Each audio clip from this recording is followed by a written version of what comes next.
Hello বন্ধুরা, আমি তিথি তোমাদের সঙ্গে একটা নতুন ভিডিও শেয়ার করছি। তিরচিতে জন্মাষ্টমী পালন হচ্ছে, সেটারই সকালে একটা মন্দিরে আমরা খিচুড়ি আর পায়েস পেয়েছিলাম। সন্ধ্যাবেলা চলে গেছিলাম একটা বাস স্ট্যান্ডে, যেখানে কৃষ্ণের পুজো হচ্ছিল। আমরা জানতে পারলাম ওখানে কৃষ্ণ পুজো হবে, ওই জন্য গেছিলাম। এখানে খুব সুন্দর করে কৃষ্ণ পুজোটা করা হচ্ছে। ছোট ছোট বাচ্চাদেরকে কৃষ্ণ সাজিয়ে নিয়ে আসা হয়েছে ওখানে। এখানে নানান রকম বাজি ফাটাচ্ছে, বাজনা হচ্ছে। এবার এখানে এরা যাদব একটা গ্যাং আছে, তারা মিলে এই পুজোটা দিচ্ছে। খুব সুন্দর, এখানে একটা ডিসিপ্লিনের মধ্যে এটা হয়। এখানে অনেক পুলিশও ছিল আশেপাশে। এখানে পুজো হলো, আমরা গিয়ে আরতিটা দেখতে পেরেছিলাম, তার আগেই পুজোটা শুরু হয়ে গেছিলো। আমাদের যেতে যেতে একটু লেট হয়ে গেছিলো। এখানে বেশ সুন্দর পরিবেশটা, এই মানুষজনগুলো খুব ভালো ব্যবহার করে। এখানে প্রসাদ দিয়েছিল আরতির পরে, আরতি হয়ে গেলে পুজোটা শেষ হয়ে গেছিলো।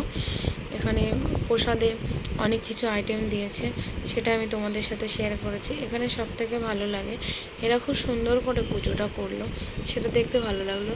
ইচ্ছা ছিল পুরো পুজোটা দেখার, কিন্তু সেটা দেখতে পারিনি। কিন্তু যেটুকু দেখেছি সেটা খুব সুন্দর দেখেছি। এরা আমাদের সাথে কথাও বললো। আমরা যখনই বললাম তখন এরা আমাদের খুব ভালোভাবে আপ্যায়ন করলো। ওখান থেকে ফেরার সময় আর একটা মন্দিরে এই প্রসাদটা দিচ্ছিলো, যেটা নিয়ে এসেছি।